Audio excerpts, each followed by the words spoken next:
Assalamualaikum warahmatullahi wabarakatuh. Bismillahirrahmanirrahim. Alhamdulillahi rabbil alamin. Wassalatu wassalamu ala ashrafil anbiya'i wal mursalin. Sayyidina wa maulana Muhammadin sallallahu alaihi wasallam. Allahumma arinal haqqa haqqan warzuqna ittiba'ah wa arinal batilan batilan warzuqna ijtinabah. Allahumma faqihna fid din wa 'allimna ta'wilih. Allahumma faqihna fid din wa 'allimna ta'wilih. Allahumma nawwir qulubana binuri hidayatika kama nawwartal arda binurika syamsika abadan abadah. Birahmatika ya arhamar rahimin. Rabbi shrah li sadri wa yassir li amri wahlul 'uqdatam min lisani yafqahu qawli. Allahumma iftah 'alaina futuhal 'arifin waj'al a'malana khalisatan liwajhikal karim.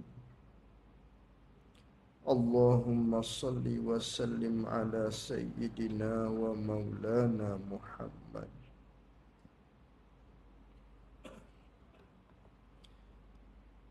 Kitab Taqribul Ikhwan pada muka halaman Jawi 25. Muka surat 25, Kitab Taqribul Ikhwan yang Jawi. Qala al-muallif rahimahullahu ta'ala wa nafa'ana bi'ulumihi wa bi'ulumina fid daraini amin.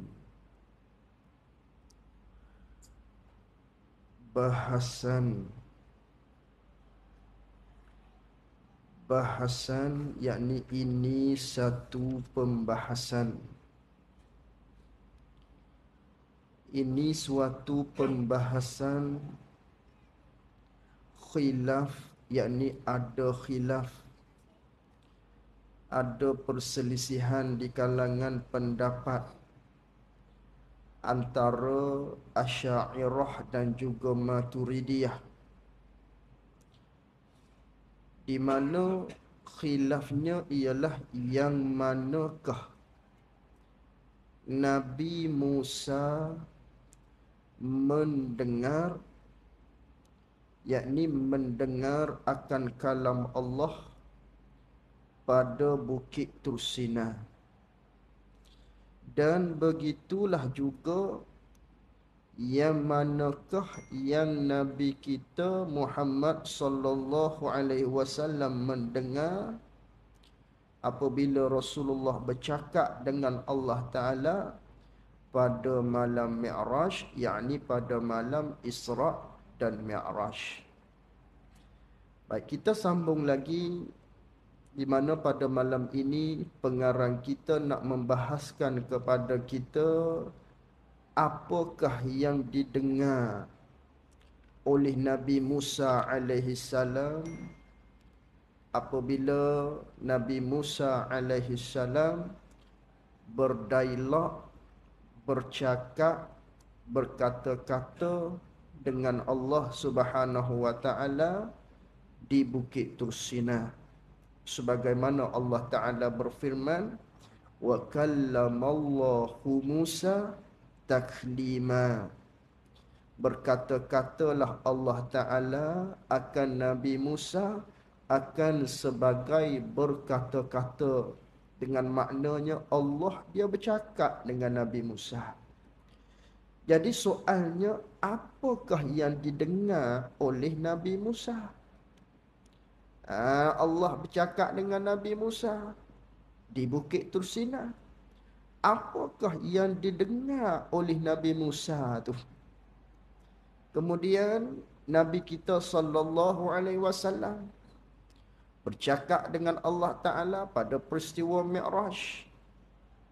Yang kita maklum, hadiah yang paling besar yang Allah Ta'ala anugerahkan iaitulah sembahyang. Sebelum daripada Allah karuniakan hadiah sembahyang, banyak lagi bercakapnya Allah Ta'ala dengan Nabi kita sallallahu alaihi wasallam pada malam Mi'raj tersebut. Jadi apakah yang didengar oleh Nabi kita sallallahu alaihi wasallam?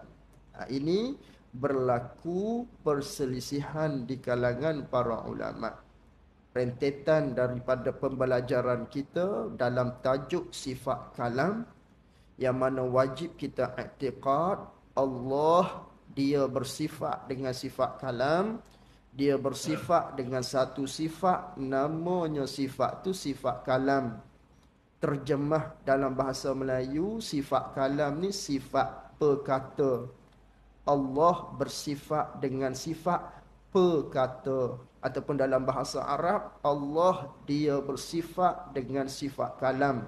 Wajib kita beriman Allah ada sifat. Manakala Allah ada sifatlah Allah dia bercakap dengan siapa yang dia kehendak, dia tak bisu. Wajib i'tiqad Allah bersifat dengan sifat kalam. Adapun Mu'tazilah, di sisi pegangan Mu'tazilah yang terkeluar daripada pegangan ahli sunnah wal jamaah, mereka beriktikad Allah tidak ada sifat kalam. Ini beza kita dengan dengan Mu'tazilah, ahli sunnah dengan Mu'tazilah. Mu'tazilah menyatakan dia iktikad, dia kata, dia pegang di pegangan mereka. Mereka kata Allah, ya Allah bercakap. Allah tak bisu. Allah bercakap. Tapi Allah tidak ada sifat kalam. Bercakap, semata-mata bercakap dengan zat. Allah tak ada sifat kalam. Adapun kita ahli sunnah, Allah bercakap. Hal keadaan Allah yang bersifat dengan sifat kalam. Ada di Allah tu sifat kalam. Sebagaimana kita ni.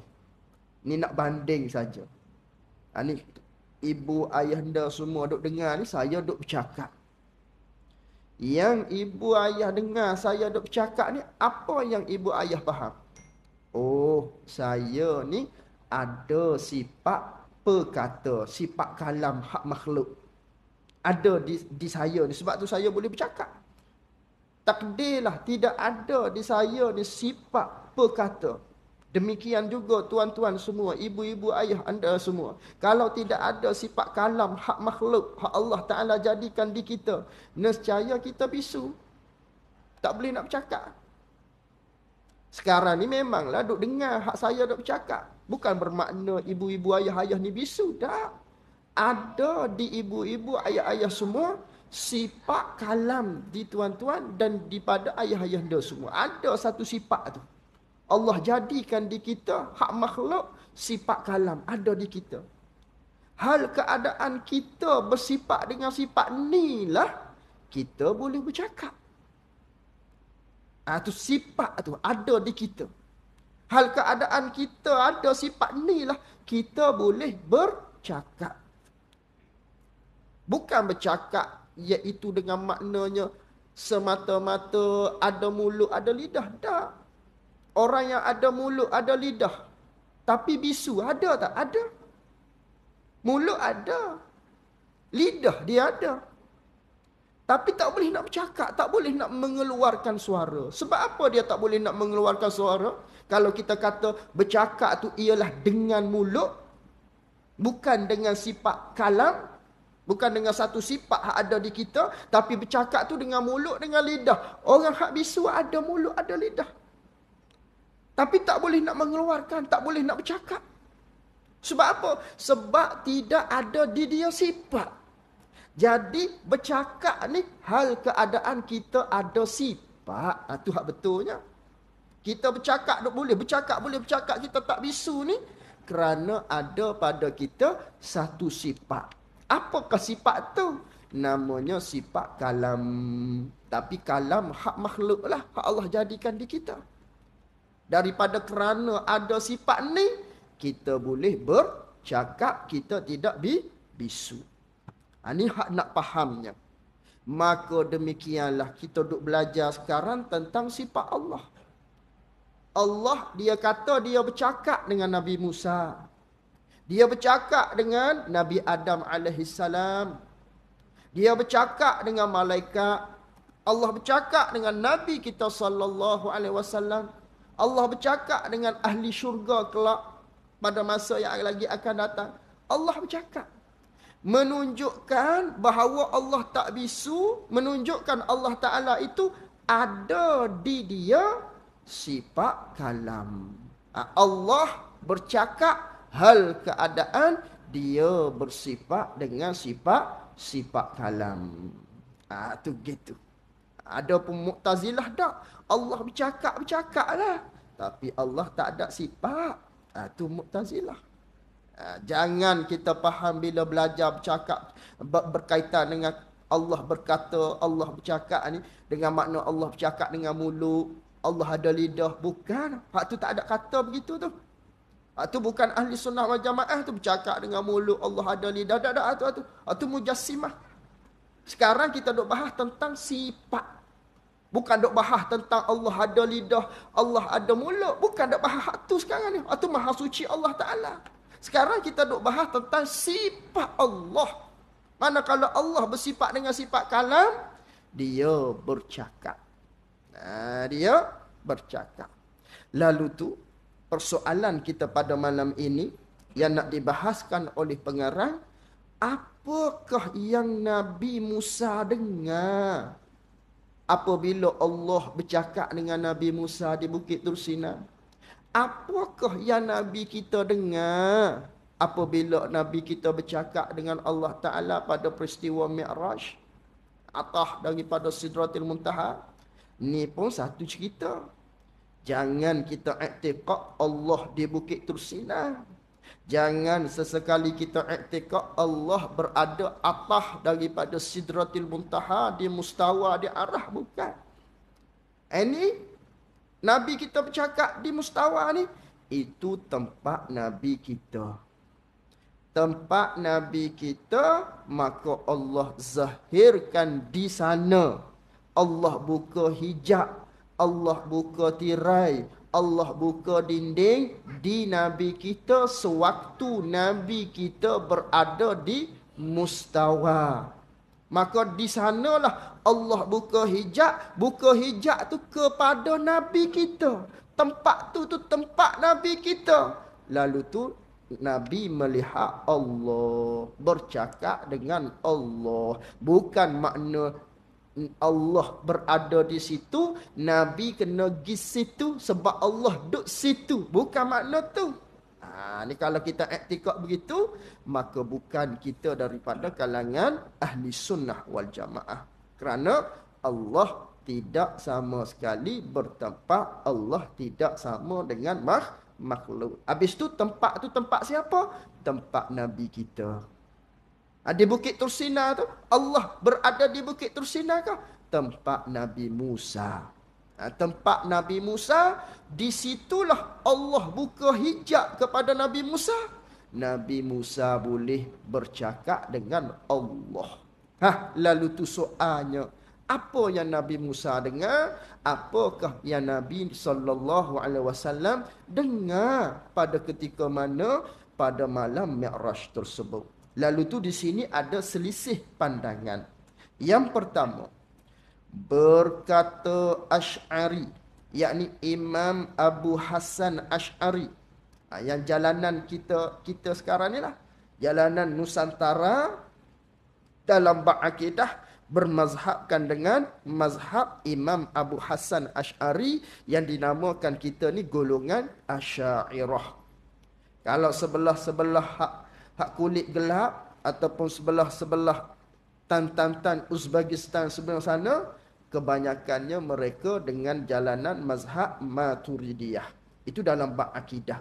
Sebagaimana fiqh lah, kita Nusantara mazhab Syafi'i. Kalau di luar negara-negara yang lain, dia ada pegangan mazhab mereka masing-masing.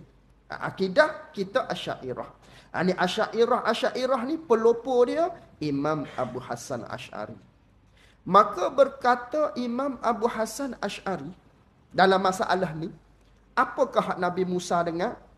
Berkata Imam Abu Hasan Asy'ari, bahawasanya sifat kalam Allah Ta'ala itu, sifat Allah tu, harus bahawa didengarkan akan dia, akan sifat kalam Allah. Boleh dengar. Kerana apa? Boleh dengar sifat kalam Allah tu sendiri. Kerana bahawasanya sifat kalam Allah Ta'ala tu ada, sifat tu sifat ada. Maka hak Nabi Musa dengar tu ialah dengar sifat kalam Allah sendiri. Ini bahasan dia. Apakah hak Nabi Musa dengar? Nabi Musa dengar sifat kalam Allah. Sah didengar sifat kalam Allah kerana sifat kalam tu sifat yang ada. Bila ada, sah dilihat, sah didengar. Bila ada, boleh dilihat, boleh didengar. Maka Nabi Musa dengar sifat kalam Allah. Maka Nabi Musa faham apa yang Allah Ta'ala duk cakap dengan Nabi Musa tu. Nabi Musa faham. Dengar sifat Allah Ta'ala. Ini payah sikit ni. Payah kita nak faham mengikut pendapat Imam Abu Hasan Asy'ari. Jadi maka Nabi Musa sesungguhnya Tuhan menjadikan padanya, pada diri Nabi Musa, akan kekuatan yang dengan dialah, dengan sebab kekuatan yang Allah jadikan pada Nabi Musa mendengar ia akan kalamnya, kalam Allah Ta'ala yang qadim, yang bukan bangsa huruf dan suara itu. Sifat kalam Allah tidak berhuruf, tidak bersuara. Sifat Allah tu tidak berhuruf, tidak bersuara. Jadi Nabi Musa, dia dengar sifat Allah Ta'ala tu.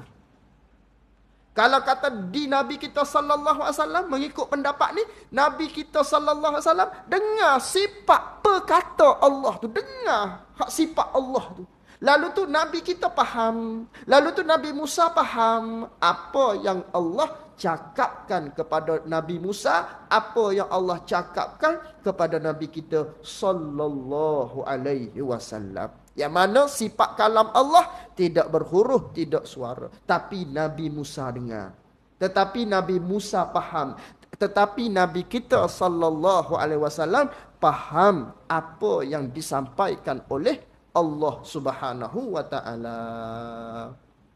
Itu pandangan yang pertama.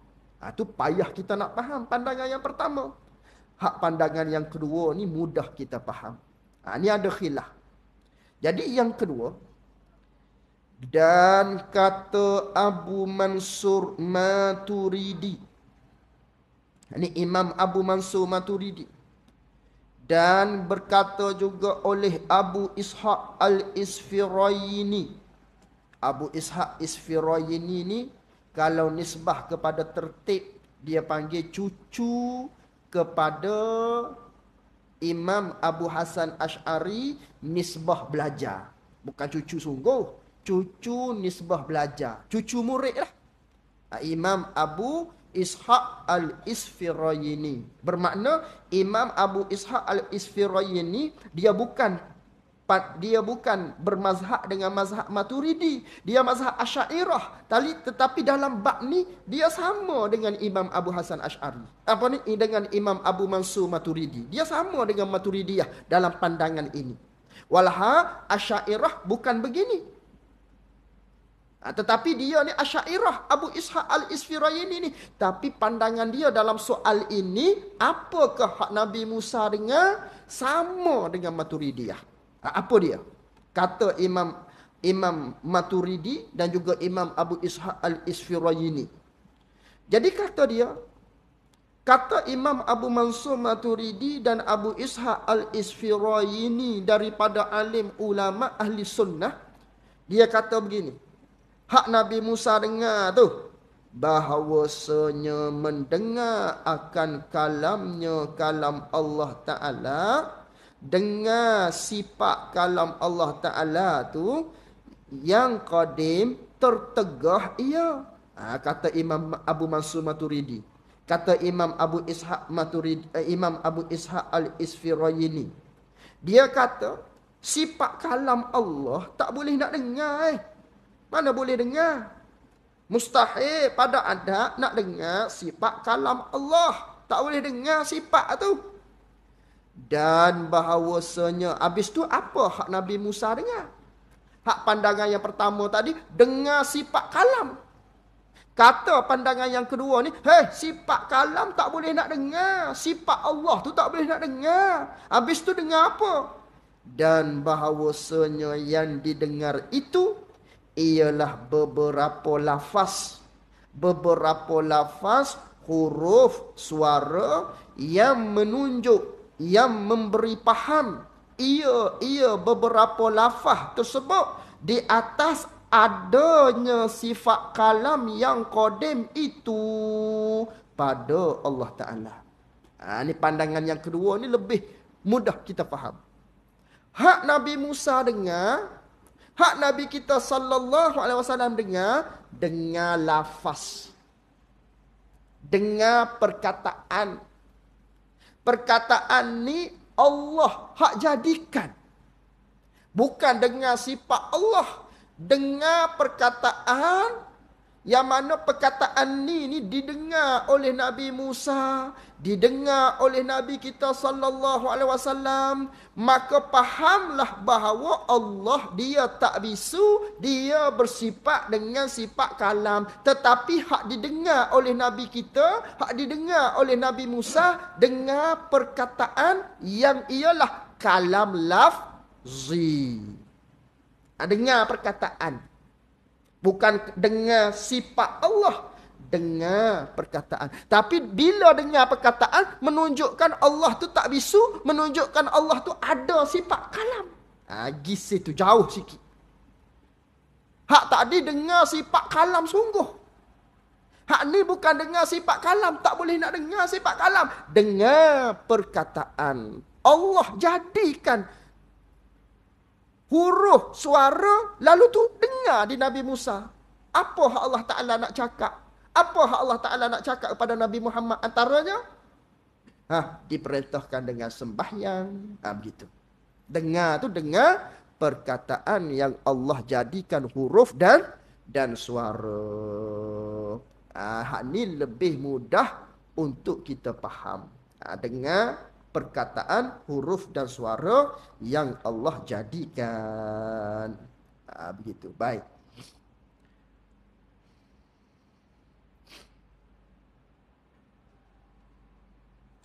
Maka inilah beberapa lafaz-lafaz tu yang Nabi Musa mendengar itu. Dan iaitu, yakni beberapa lafaz itu, hak Nabi Musa dengar tu, ataupun hak Nabi kita sallallahu alaihi wasallam dengar tu, lafaz-lafaz tu ialah makhluk bagi Allah Ta'ala. Hak ni hak Allah Ta'ala jadikan, bukan qadim. Hak qadimnya sifat Allah tu, sifat kalam.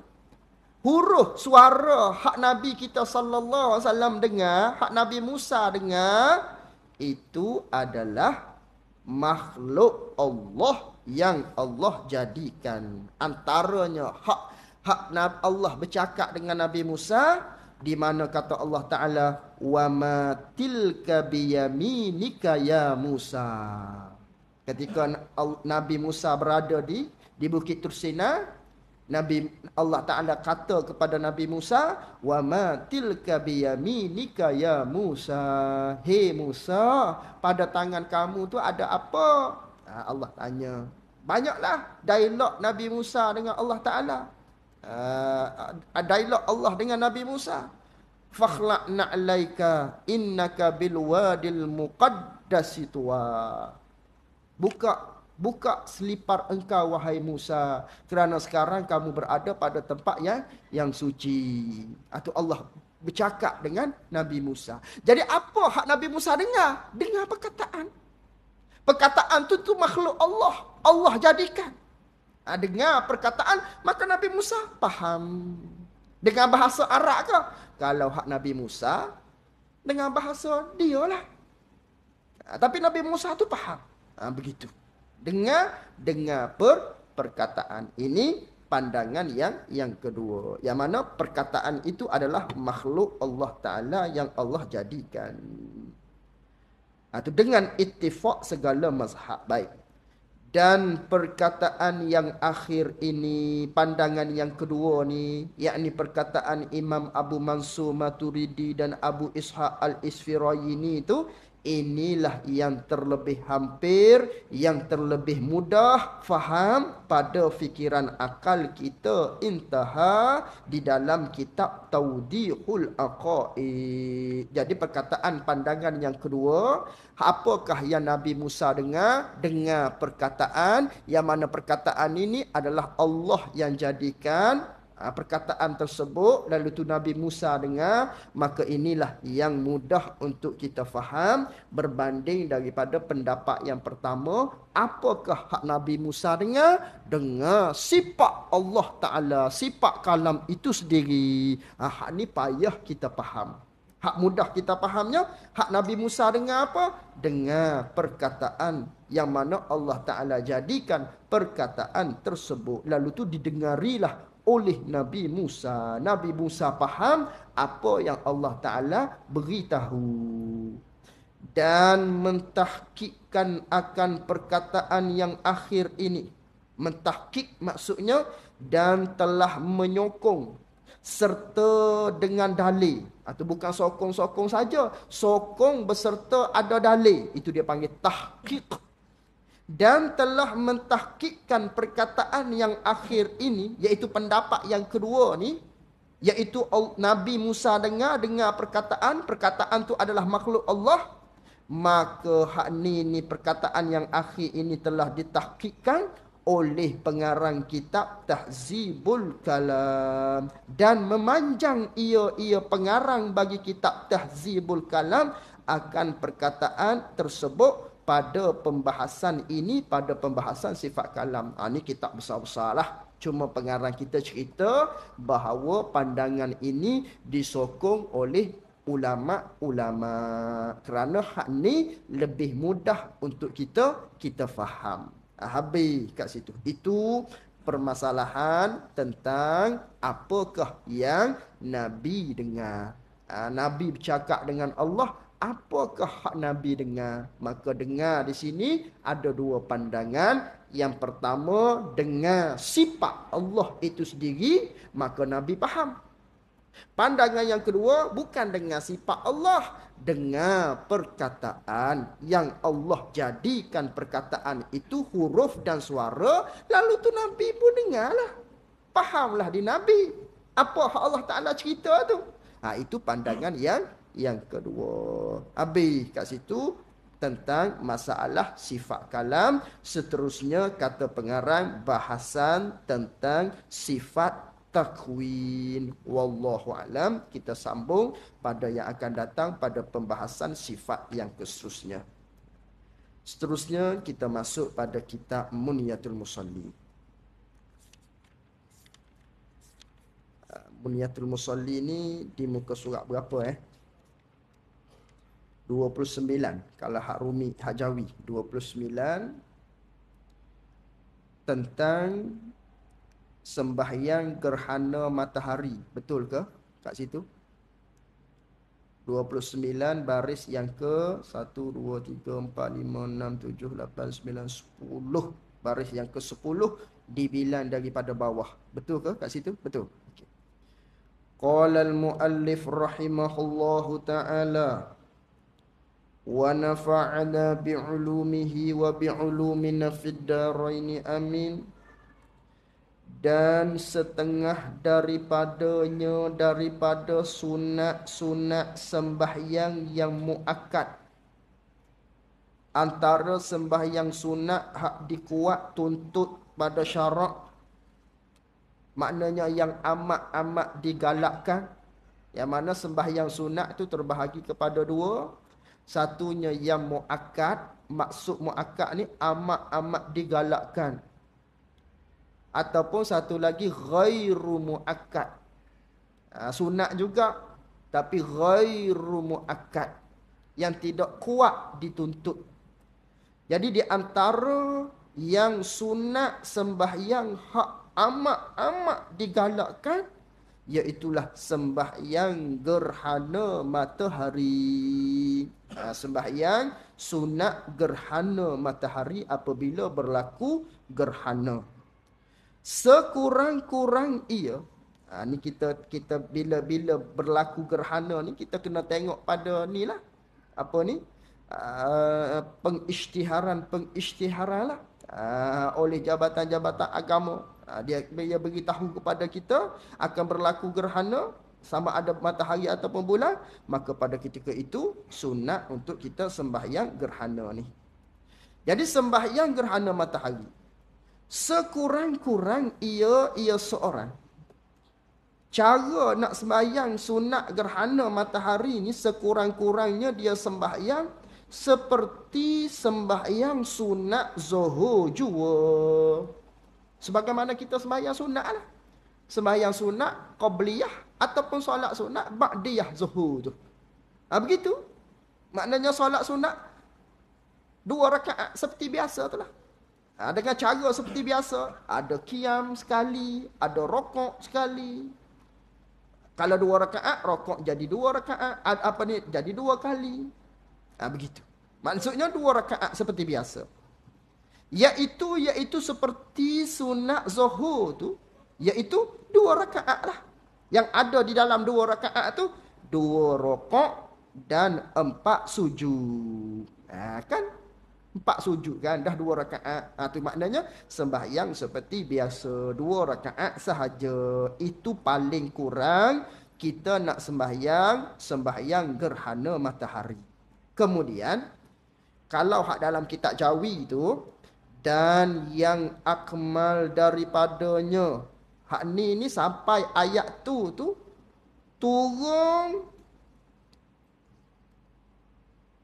Ayat tu gi lagi sehingga dan 2 iktidal. Hak ni perkataan yang terlebih cetakan. Maknanya kita kena buat kurungan. Buka kurungan, tutup kurungan. Bermula daripada ayat dan yang akmal daripadanya, sehinggalah kepada perkataan 2 iktidal. Hak ni lingkung. Itu dia terlebih ayat. Hak sepatutnya hak ni. Dan yang akmalnya, yang sempurnanya, yang sempurna daripada sembahyang gerhana matahari nisbah cara, hak tadi paling kurang sembahyang 2 rakaat seperti biasa. Tapi kalau nak sempurna begini, sembahyang ia seorang tu sembahyang 2 rakaat. 2 rakaat juga. Tapi cara dia tak sama. Sama-sama 2 rakaat. Tetapi dalam 2 rakaat ni ada 2 qiyam, ada 2 kali berdiri, dan ada 2 kali rokok, dan 2 kali iktidal, dan 2 kali sujud. Tu tak sama dengan hak biasalah cara dia. 2 rakaat tu 2 rakaat lah. Tapi dalam tiap-tiap 1 rakaat ada 2 kali qiyam, 2 kali rokok, 2 kali iktidal, ada 2 kali sujud. Kemudian dipanjangkan pada tiap-tiap Kiam bagi sembahyang gerhana matahari ni. Dan rokoknya kena panjang. Dan 2 sujud kena memanjangkan. Berdiri kena panjang. Rokok kena panjang. Sujud pun kena panjang. Bagaimana cara? Nanti dia terangkan di bawah. Demikian lafaz niatnya, niat bagi sembahyang 2 gerhana matahari. Usalli sunnata kusufis syamsi raka'ataini lillahi ta'ala. Allahu Akbar. Allahu Akbar tu maksudnya takbiratul ihram. Sahaja aku sembahyang sunat gerhana matahari 2 rakaat kerana Allah Ta'ala. Baik, apabila kita akad takbir, kita niat, maka dibaca doa iftitah seperti biasa. Dan baca pula a'udzubillah seperti biasa. Dan baca pula Fatihah seperti biasa. Ini hak akmal ni. Hak paling sempurna cara solat gerhana matahari. Baca a'udzubillah, baca Fatihah. Kemudian selepas baca Fatihah tu, baca surah Baqarah. Baca surah Baqarah. Cuba belek sendiri Al-Quran sebanyak mana surah Baqarah. Panjang tu. Kalau tak ingat surah Baqarah, ataupun qadar umpama surah Baqarah, tak ingat Baqarah, carilah ayat-ayat mana sekalipun, biar sama banyak ayat yang kita baca tu dengan surah Baqarah sepenuhnya. Kalau tengok ayat surah Baqarah ada berapa ayat? Maka kalau tak ingat, bacalah apa-apa surah hak kita ingat, biar panjang sepanjang hak surah Al-Baqarah tu. Ni hak paling akmal sekali. Hak ni dak manalah kitanya nak buat hak ni surah Baqarah ni. Tapi hak ni lah hak sempurnanya. Dan baca azan.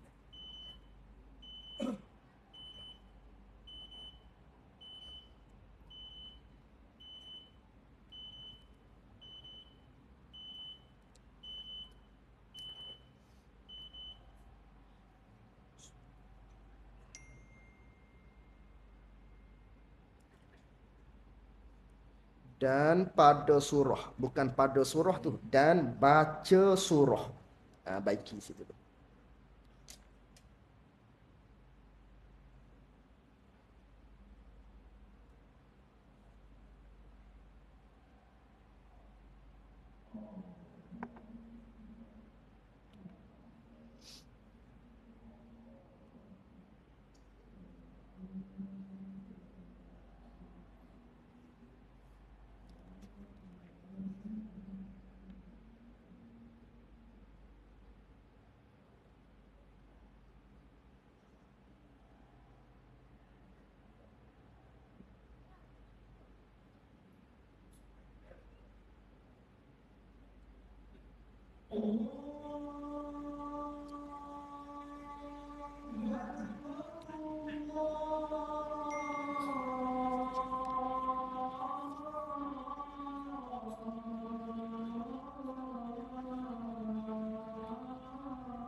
لا إله إلا الله محمد رسول الله اللهم رب هذه الدعوة التامة والصلاة القائمة آت محمد الوسيلة والفضيلة والشرف والدرجة العالية الرفيعة وبعثه مقام المحمود الذي وعدته إنك لا تخلف الميعاد.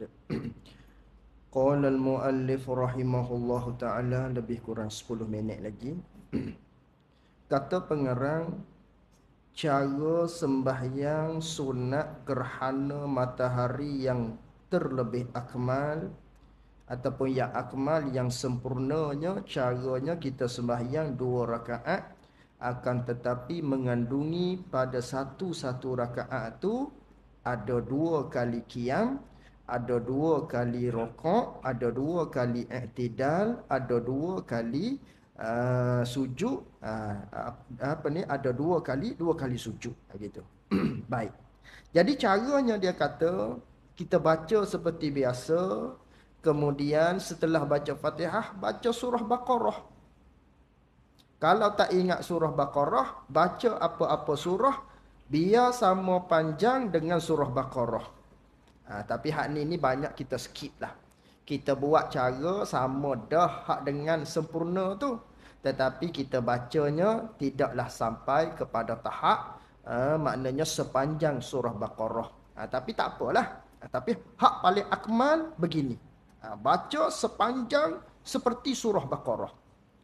Kemudian dan baca surah kemudian daripada Fatihah pada qiyam yang kedua. Ini masih lagi rakaat pertama.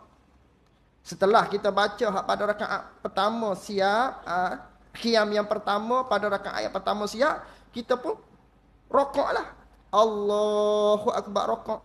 Sami Allahu liman hamidah. Masih lagi rakaat pertama lagi. Baca pula Fatihah. Kemudian selepas baca Fatihah tu kata dia, baca surah Al-Imran. Kalau tak ingat surah Al-Imran ataupun qadarnya qadar surah Al-Imran, berdirilah sekadar surah Al-Imran. Baca lagi qul huwallahu ahad, ulang pula baca sepanjang seperti surah Al-Imran. Ini di qiyam yang kedua, masih lagi dalam rakaat yang pertama. Maknanya dia makin pendek lah. Hak rakaat qiyam yang pertama, rakaat pertama dia surah Baqarah panjang. Rakaat yang pertama tetapi masih lagi dalam qiyam yang pertama, lebih pendek sedikit daripada yang pertama tadi, iaitu surah Al-Imran. Dan qiyam yang ketiga, kemudian rokok, i'tidal, sujud, duduk antara 2 sujud, kemudian bangkit pula hak qiyam yang ketiga. Qiyam ketiga ni masuk pada rakaat yang kedua. Masuklah rakaat yang kedua ni, tetapi qiyam yang ketiga, berdiri hak kali ketiga. Baca pula selepas daripada Fatihah surah An-Nisa ataupun qadarnya qadar bagi surah An-Nisa. Ini rakaat yang kedua. Dan qiyam yang keempat, maksudnya masih lagi rakaat yang kedua, tetapi qiyam yang keempat. Baca Fatihah, lalu tu baca surah Al-Ma'idah ataupun qadarnya qadar surah Al-Ma'idah. Panjang-panjang belakalah ni. Ni hak paling sempurna cara kita sembahyang gerhana matahari. Samalah juga sembahyang gerhana bulan. Baik, hak tu dalam bab berdiri. Dan pada rokoknya yang pertama, pada rokok hak pertama, dan sujudnya sujud yang pertama, hak rokok pun dan hak sujud pun sama je. Baca qadar 100 ayat daripada surah Baqarah. Maknanya sujud rokok dia tu lama. Subhana rabbiyal azimi wa bihamdih. Kalau kata hak rokok, kalau hak sujud subhana rabbiyal a'la wa bihamdih. Baca qadar bacaan lama dia tu sekadar 100 ayat. Sekadar 100 ayat. Lama. Lama. Dan rokok yang kedua dan sujud yang kedua pula qadar 80 ayat daripada surah Al-Baqarah. Kalau hak rokok yang kedua, sujud yang kedua, tapi masih lagi rakaat yang pertama tu. Sebab dia dua kali. Tapi makin pendek dah. Hak tadi 100 ayat.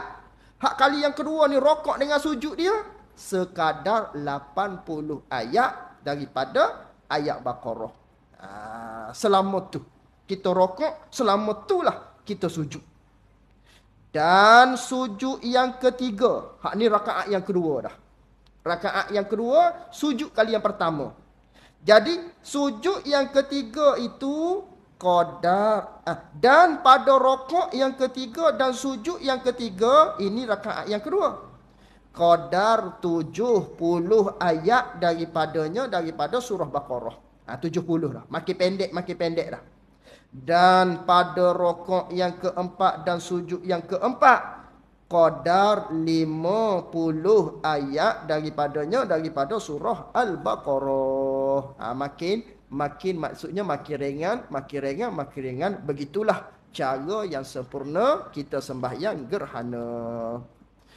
Habis kat situ. Sunat disirkan bacaan sembahyang gerhana matahari ini sunat kita baca perlahan.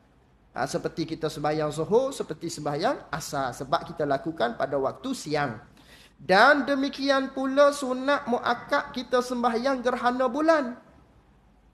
Demikian lafaznya, lafaz sembahyang gerhana bulan. Usalli sunnata khusufil qamar rak'ataini lillahi ta'ala. Sahaja aku sembahyang sunat gerhana bulan 2 rakaat kerana Allah Ta'ala. Tuan-tuan, dalam niat tu, lafaz niat dalam bahasa Arab tu, dia ada beza sedikit. Kalau gerhana bulan dengan kha, khusuf. Kalau gerhana matahari tadi dengan kaf, kusuf. Kusuf untuk gerhana matahari, kha, khusuf untuk gerhana bulan. Jadi sahaja aku sembahyang gerhana bulan 2 rakaat kerana Allah, Allahu Akbar, maka kaifiat cara sembahyangnya seperti kaifiat sembahyang gerhana matahari tadi, pada sekurang-kurangnya dan pada yang akmalnya sama. Sembahyang dia seperti sembahyang hak cara kita telah terangkan tadi, sembahyang gerhana matahari. Lalu tu dan membacalah khutbah. Selepas kita solat gerhana matahari bulan, baca khutbah setelah daripada tu pada kedua-dua gerhana itu. Selepas kita sembahyang, kita pun baca khutbah. Jika kita sembahyang tu hal keadaan berjamaah. Kalau sembahyang sendiri, tak perlulah khutbah. Nak khutbah dengan siapa? Sebab kita sembahyang seorang. Kalau sembahyang beramai-ramai, maka berkhutbahlah setelah daripada tu. Apa isi kandungan dalam khutbah tu? Dan disuruh sunat isi kandungan dalam khutbah gerhana matahari ataupun bulan ni, disuruh di dalam kedua khutbah tu bertaubat kepada Allah, beritahu kepada orang supaya bertaubat pada Allah dan mengembalikan akan yang menzalimi. Kalau ada menzalimi orang, cukup-cukuplah, sudah-sudahlah menzalimi orang, dan memerdekakan hamba. Kalau zaman dulu ada hamba, maka kena merdekakan, dan perbanyakkan sedekah dan perbanyakkan mengerjakan taat kepada Allah dan lainnya. Itu isi kandungan di dalam khutbah gerhana matahari dan bulan. Maka khutbah gerhana ni seperti khutbah hari raya. Samalah seperti khutbah hari raya. Tetapi beza dia, tiada takbir pada awal khutbah bagi keduanya. Kedua khutbah gerhana matahari dan bulan. Beza dia, khutbah raya dengan khutbah gerhana matahari bulan ni yang dilakukan selepas daripada sembahyang. Beza dia, kalau gerhana khutbah hari raya, dia ada takbir. Dalam khutbah tu ada takbir. Allahu Akbar, Allahu Akbar, Allahu Akbar. 9 kali tu. Takbir. Hak khutbah kedua 7 kali. Tapi kalau gerhana bulan matahari, khutbah juga. Tapi tak ada takbir. Apakah kira terus? Tanpa mempunyai takbir. Itu sahaja bezanya. Wallahu a'lam wa ilmuhu atam, jazakumullahu khairan jazak. Assalamualaikum warahmatullahi wabarakatuh.